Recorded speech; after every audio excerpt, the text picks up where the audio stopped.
হরে কৃষ্ণ, সকলকে কৃষ্ণ প্রীতি ও শুভেচ্ছা। তো আগামী 18 জুলাই শুরু হতে যাচ্ছে পুরুষোত্তম মাস।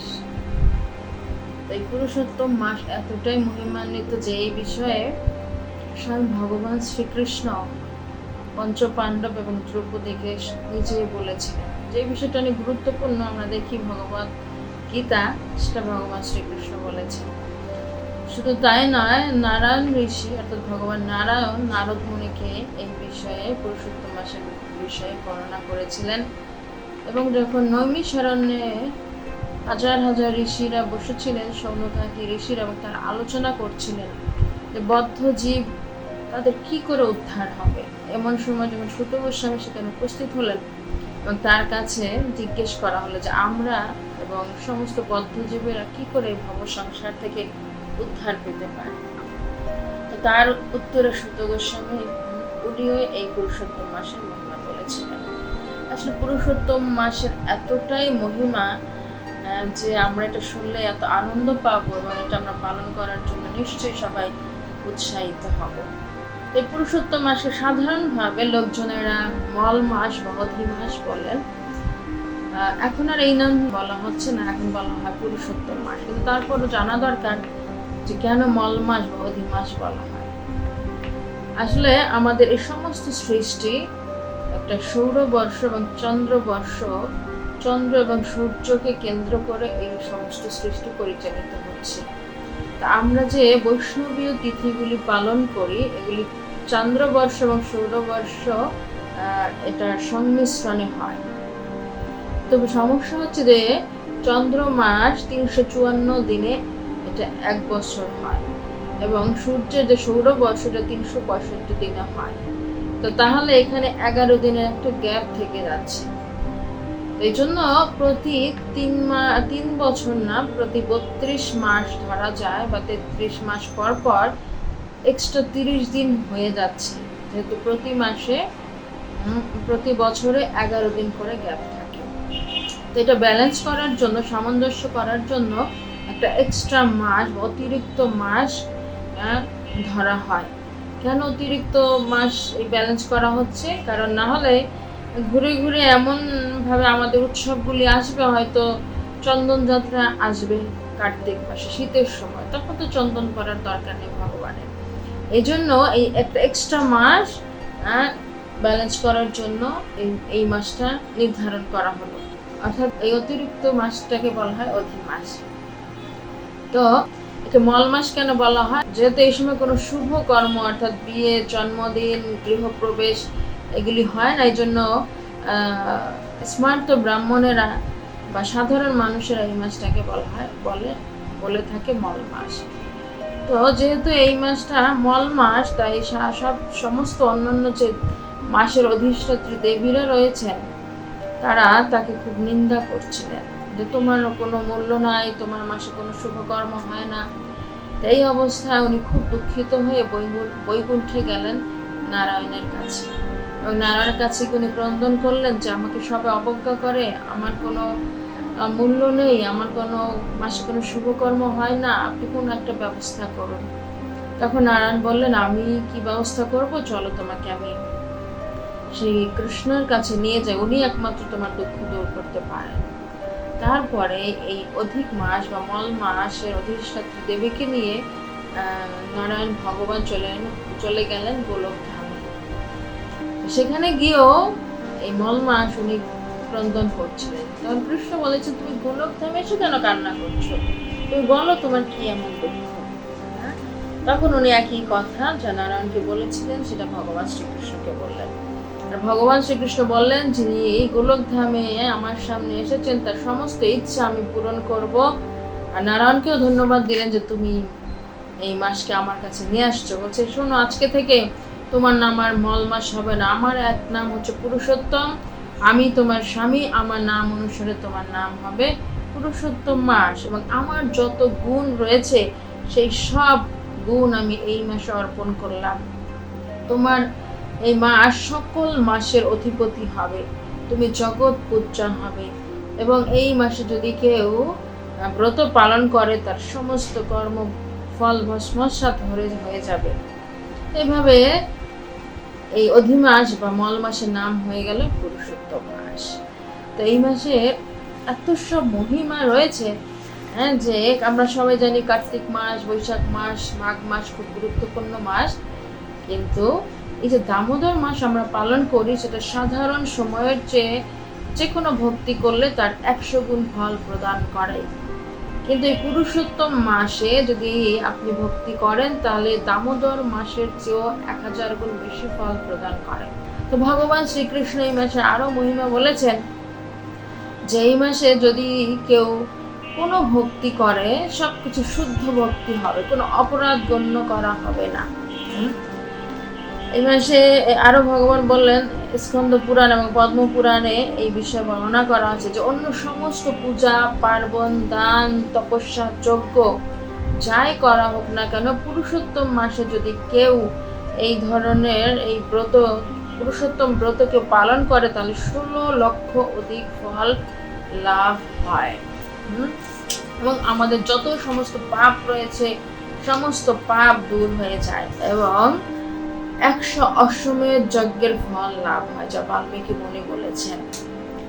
এবং যে ভাব নিয়ে এই মাসে ভক্তি করুক না কেন ভগবান সেটাকে শুদ্ধ ভক্তি বলে মনে করবেন। 1 মালা সমান 1 লক্ষ মালা গণ্য করা হবে। এবং এই মাসে যারা এই ব্রত পালন করবেন তাদের বৈকুণ্ঠ ধাম প্রাপ্তি হবে এবং অবশেষে ভগবান শ্রীকৃষ্ণের সান্নিধ্য লাভ হবে এবং গোলক ধাম প্রাপ্ত হবে। তো এখন সবার নিশ্চয় জানার ইচ্ছে যে আমরা কি করে এই ব্রত পালন করব। তো আমরা অনেক কথা, তো সংক্ষেপে আমরা 5টা কি কাজ আমরা করব এবং 5টা কি আমরা করব না সেটা আমি সংক্ষেপে বলছি। তো 5টি কাজ আমরা অবশ্যই করব, সেটা হচ্ছে আমরা ব্রহ্ম মুহূর্তে ঘুম থেকে জাগবো, স্নান করব এবং আমরা অধিক সংখ্যক হরিনাম করব। আসলে এই মাসটার নামে হচ্ছে অধিক মাস, এই জন্য ভগবান শ্রীকৃষ্ণ আমাদেরকে চান যে আমরা যাতে এই মাসে অধিক অধিক ভগবানের ভক্তি করি, ভগবানের নাম জপ করি। এই জন্য সবকিছু এই মাসে অধিক করতে হবে। এবং এই মাসে আমরা ভগবানকে দীপদান করব, ফুল এবং তুলসী অর্পণ করব। এবং এই দীপ যদি আপনি তুলসী কাষ্ঠের দ্বারা এই দীপ প্রজ্বলিত করেন তাহলে সহস্র গুণ আপনি বেশি ফল লাভ করবেন। এবং এই মাসে আমরা অবশ্যই দান করব, বিশেষ করে বৈষ্ণবদের দান করব, গো সেবা করব, মন্দির নির্মাণের সেবা করব। সর্বশ্রেষ্ঠ দান হচ্ছে ভগবান শ্রীকৃষ্ণের কথা অন্যকে বলা, অন্যকে সে ভগবত জ্ঞান উপদেশ দান করা। এই মাসে ভাগবত শ্রবণের এত মহিমা বলা আছে, স্বয়ং বিধাতাও সেটা গণ্য করে শেষ করতে পারেন না। এই মাসে অবশ্যই আমরা ভাগবত শ্রবণ করব, ভাগবত পাঠ করব। বিশেষ করে দশম স্কন্দের 14 অধ্যায় আমরা এই মাসে পাঠ করব, যেখানে ব্রহ্মার স্তুতি রয়েছে। আর এই মাসে আমরা আরেকটা জিনিস করব, সেটা হচ্ছে বিভিন্ন অষ্টকম আমরা পাঠ করব। চৌরাগ্রগম, পুরুষোষ্টকম, জগন্নাথ অষ্টকম, নন্দনন্দন অষ্টকম এবং গীতার 15 অধ্যায় আমরা পাঠ করব। এখন বলবো কি করা যাবে না। তো প্রথম হচ্ছে এই মাসে অবশ্যই আপনারা আমিষ আহার বর্জন করবেন, অর্থাৎ আমিষ আহার গ্রহণ করবেন না। তারপরে হচ্ছে বৈষ্ণব নিন্দা, বৈষ্ণব অপরাধ, ধাম অপরাধ, নাম অপরাধ, গোমাতার প্রতি অপরাধ এবং যারা ব্রত করবেন তাদের চরণে যাতে কোনোভাবে অপরাধ না হয়। এই মাসে অবশ্যই আমরা কাম, ক্রোধ, লোভ বর্জন করব এবং অধিক ইন্দ্রিয় তৃপ্তিদায়ক খাবার, সেটা প্রসাদ হলেও খুব সিম্পল সাধারণ খাবার বা প্রসাদ গ্রহণ করা উচিত। এবং আপনি বিভিন্ন ধরনের ব্রত এই বিষয়ে গ্রহণ করতে পারেন। আপনি হবিষ্যন্ন খেতে পারেন, আপনি ফল খেতে পারেন, যে যার শারীরিক সুবিধা মতন আপনারা এই ব্রত গ্রহণ করতে পারেন। এই মাসে ব্রহ্মচর্য ভঙ্গ করা যাবে না। হ্যাঁ, আর এই মাসের আর একটা বিশেষ মাহাত্ম্য হচ্ছে যে 33 সংখ্যাটা অত্যন্ত বিশেষ। আপনার এই মাসে 33 সংখ্যক ফল ফুল ভগবানকে নিবেদন করতে পারেন, 33 বার ভগবানকে দণ্ডবত প্রণাম করতে পারেন, 33 বার আপনারা 33টা প্রদীপ দান করতে পারেন এবং 33 বার তুলসী পরিক্রমা করতে পারেন, 33 বার মন্দির পরিক্রমা করতে পারেন। অর্থাৎ 33 বার যাই করবেন সেটা অধিক ফল প্রদান করবে। সব শেষে আমরা বলবো যে আমরা যে এত মহিমা শুনলাম, যদি এটাকে বিশ্বাস না করি তাহলে কোনো ক্ষতি আছে কিনা? হ্যাঁ, আছে। ভগবান শ্রীকৃষ্ণ কাম্য বনে দ্রৌপদী এবং পঞ্চপাণ্ডবকে এই মহিমা বলছিলেন, পুরুষোত্তম মাসের মহিমা। এবং তখন বলছিলেন যে দ্রৌপদী পূর্বজন্মে মেধা ঋষির কন্যা ছিলেন এবং তার পিতা খুব ধার্মিক ছিলেন। মেয়ে বড় হয়েছে, তাকে বিয়ে দিচ্ছিল না। কিন্তু এমন সময় তার পিতা মাতা কেউ যখন এই জগতে ছিলেন না, তখন ওনার অনেক দুঃখ ছিল। এই অবস্থায় দুর্বাসা মুনি সেখানে উপস্থিত হলেন এবং দুর্বাসা মুনি এই পুরুষোত্তম মাসের মহিমা বর্ণনা করে বলেছিলেন, তুমি এই ব্রত পালন করো, তাহলে তোমার সমস্ত দুঃখ দূর হয়ে যাবে। তো দ্রৌপদী মানে পূর্বজন্মে উনি সেটা এত মহিমা বিশ্বাস করেননি, বলছেন অত্যুক্তি করা হয়ে গেছে, না এটা ঠিক নেই। এর ফলে দুর্বাসা মুনি বললেন, তুমি যেহেতু আমার বন্ধুর মেয়ে, তাই আমি তোমাকে অভিশাপ দিচ্ছি না, কিন্তু পুরুষোত্তম মাস তোমাকে ক্ষমা করবে না, যেহেতু তুমি অবজ্ঞা করেছো।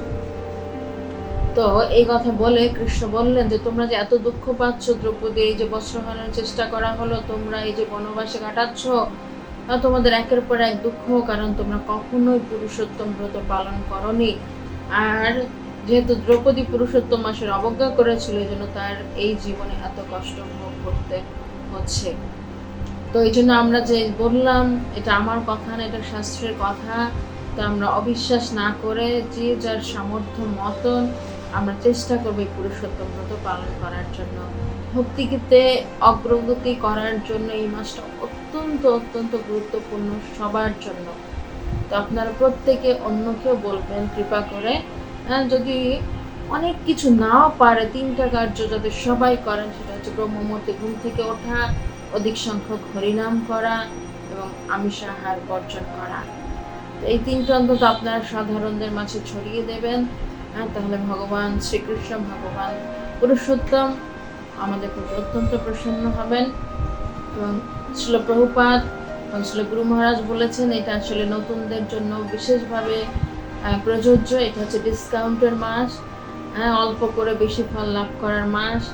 শ্রীল প্রভুপাদ, শ্রীল পতিত পাবন, শ্রীল গুরুদেবের ইচ্ছা পূরণ করার জন্য আপনারা প্রত্যেকেই তাদের সন্তুষ্টি বিধানের জন্য পুরুষোত্তম ব্রত পালন করবেন বা অন্যদেরকেও আপনারা এই ব্রত সম্বন্ধে অবগত করাবেন। সকলকে অনেক অনেক ধন্যবাদ। হরে কৃষ্ণ।